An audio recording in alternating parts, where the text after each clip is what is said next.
Bonjour, ici Peter Moore pour The Plot 9/11.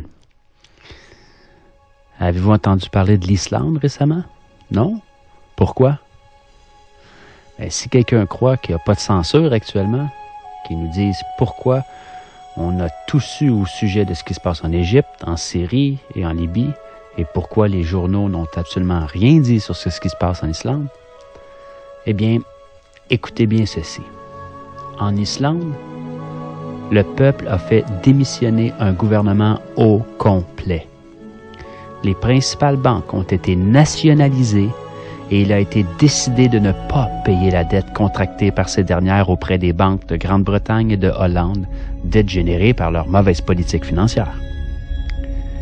Une assemblée populaire vient d'être créée pour réécrire la Constitution, et tout cela pacifiquement. Toute une révolution contre le pouvoir qui a conduit à cette crise. Voilà pourquoi rien n'a été publié. Depuis plusieurs mois, puis même on pourrait dire depuis 2 ans, là, on n'a pas vu grand-chose. Que se passera-t-il si les citoyens du monde en prenaient exemple? Brièvement, voici l'histoire des faits. 2008, la principale banque du pays est nationalisée.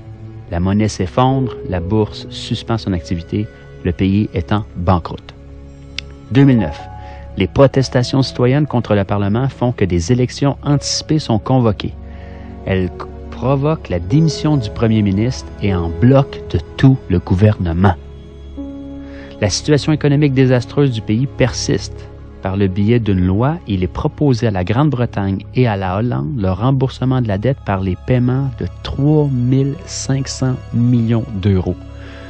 Un montant qui doit être payé mensuellement par toutes les familles islandaises là, pendant les 15 prochaines années à un taux d'intérêt de 5 %. 2010, le peuple descend à nouveau dans la rue et demande que la loi soit soumise à référendum. En janvier 2010, le président refuse de ratifier cette loi et annonce qu'il y aura une consultation populaire.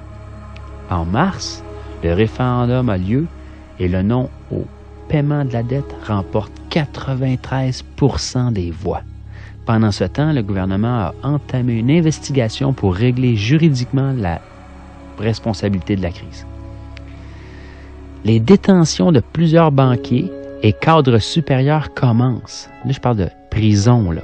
Oui, on n'est pas tous des mauviettes. Il y a des gens qui se tiennent, il y a des gens avec des colonnes vertébrales sur la terre, là. On n'en parle pas des médias, bien sûr, mais ça existe.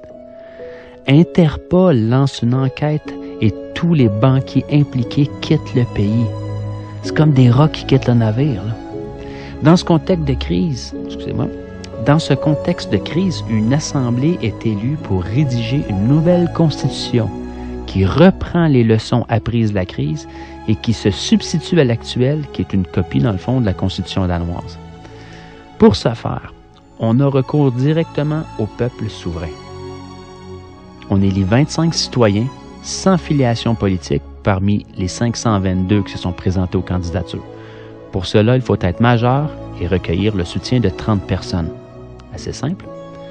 L'Assemblée constituante commence ses travaux en février 2011 afin de présenter, en partant des avis collectés dans les diverses assemblées qui ont eu lieu dans tout le pays, un projet de grande charte. Elle doit être approuvée par l'actuel Parlement ainsi que par celui qui sera constitué après les prochaines élections législatives.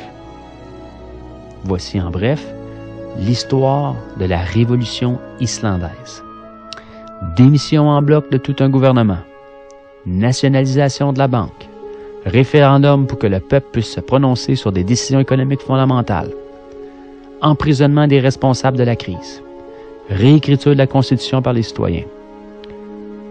Nous a-t-on parlé de ça dans les médias européens, canadiens, américains, japonais, dans le monde, partout? Est-ce que les médias de masse ont même touché au sujet? En a-t-on parlé dans les débats politiques, radiophoniques ou télévisés? A-t-on vu des images de ces faits à la TV? Bien sûr que non. Il y a ben trop de monde qui regarde. Le peuple islandais a su donner une leçon à tout le monde entier en affrontant le système et en donnant une leçon de démocratie au reste du monde. Mes sources, c'est la liste Parti de gauche 84 par Forum civique européen.